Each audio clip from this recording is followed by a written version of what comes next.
CR के पराठे के संचालक है श्री राजेंद्र धानेश्वर। हाँ, धानेश्वर, ठीक है। हम आपसे ये जानना चाहेंगे कि अभी जो ऑड इवन डे का जो प्रचलन चला है उसके वजह से व्यापार में एक तरह से मंदी है। आप जबकि रेस्टोरेंट ऑनर हो, आपके यहाँ भी रोज़ लोग आते हैं खाने पीने के लिए, तो आप किस तरह का माहौल देख रहे हो, उस बारे में बताइए। सबसे पहली बात तो ये कि लॉकडाउन से पूरा जो व्यापार है ठप हो चुका है, और अब जो ऑड इवन डे जो चल रहा है इसके कारण दुकानों में काम करने के लिए जो सहूलियत चाहिए वो भी पूरी तरह से नहीं कर सक रहे हैं। ग्राहक वो भी नहीं समझ पाता कि किस दिन दुकान चालू रहेगी और किस दिन नहीं रहेगी, वो नहीं आता, और सभी तरह से हम लोग परेशान ही चल रहे हैं। देखा जाए तो ग्राहक भी एक संभ्रम में है कि उनको लगता है कि आज दुकान शुरू रहेंगी कि कल दुकान बंद रहेगी। हर बार उनकी विजिट में कुछ न कुछ गड़बड़ आ जाती है, और एक तरह से देखा जाए तो ग्राहकी भी कम है, तो उसका मुख्य वजह क्या है, उस बारे में बताइए। मुख्य वजह तो सबसे पहली बात तो ये कि कोरोना की वजह से जो लोग डरे और सहमे हैं, तो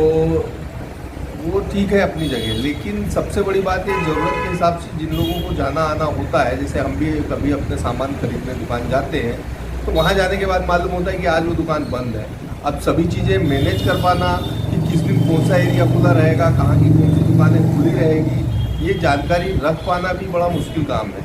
महानगर पालिका की ओर से आप एक रेस्टोरेंट ओनर हो, किसी प्रकार की आपको गाइडलाइंस मिली है कि इतने बजे आपको दुकान बंद करना है या ऑड इवन डे का फॉलोअप करना है? हाँ, इसको फॉलो करना है, ऑड इवन डे, ये तो गाइडलाइन मिल चुकी, और इसके अलावा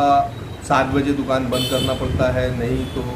मानपा की जो गाड़ियाँ आती हैं उनका अनाउंसमेंट होते रहता है, तो समय पे हमको बंद ही करना पड़ता है। कभी कभी तो ऐसा समय आता है कि ग्राहक उसी समय पे आता है, तो बहुत सी बार हम लोगों को उनको देना भी नहीं पड़ता है।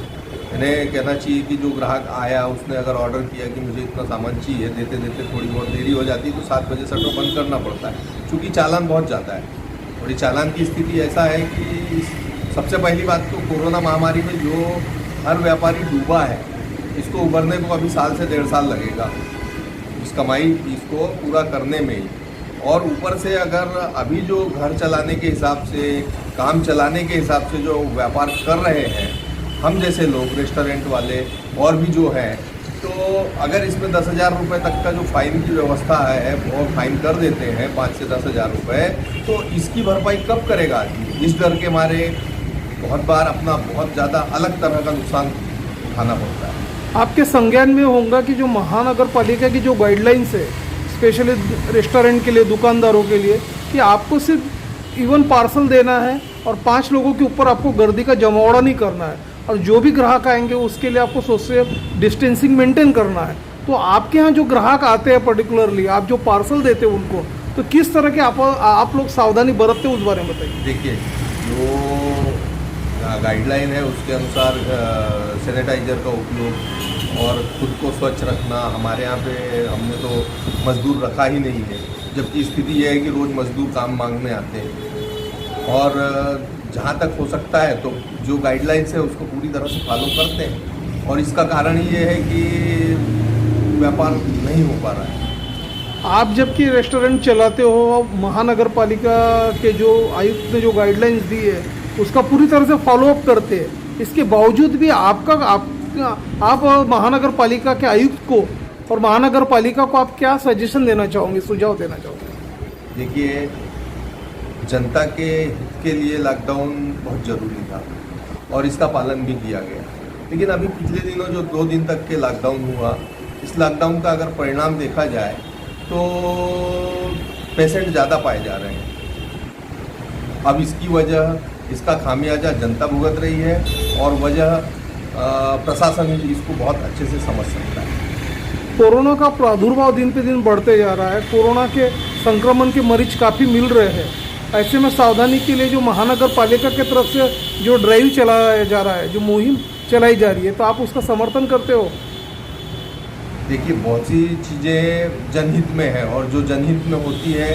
वो कहीं ना कहीं हमसे भी जुड़ी होती है, और इसका पालन करना हमारा दायित्व है, जिम्मेवारी है।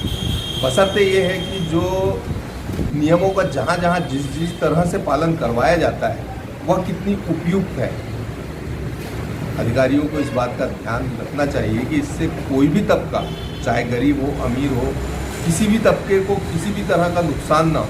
इस बात का विशेष ध्यान रखना चाहिए। आप अपना एक सोशल जो रिस्पॉन्सिबिलिटी है समाज के प्रति, उसको देखते हुए जो समाज के जो लोग हैं या जो आपके ग्राहक है वो भी एक प्रकार से आपके नागरिक ही है, तो ऐसे लोगों को आप किस तरह का मतलब निर्देश देते हैं साफ सफाई और उनके स्वास्थ्य के बारे में इन दिनों में? देखिए, ये जो महामारी है ये तो पूरे विश्व में रही, हमारे यहाँ पे भी काफ़ी हद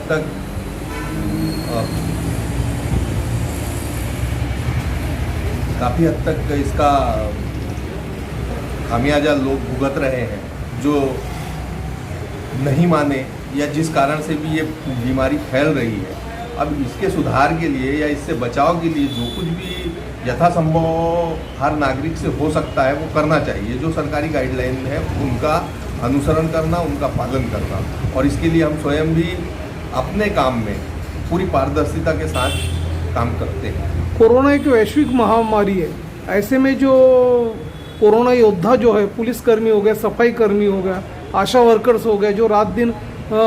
लोगों के सेवा में है, कोरोना से लोगों को बचा रहे हैं, उनका इलाज कर रहे हैं, ऐसे लोगों को सामाजिक हित में आप क्या एक मैसेज देना चाहोगे? देखिए,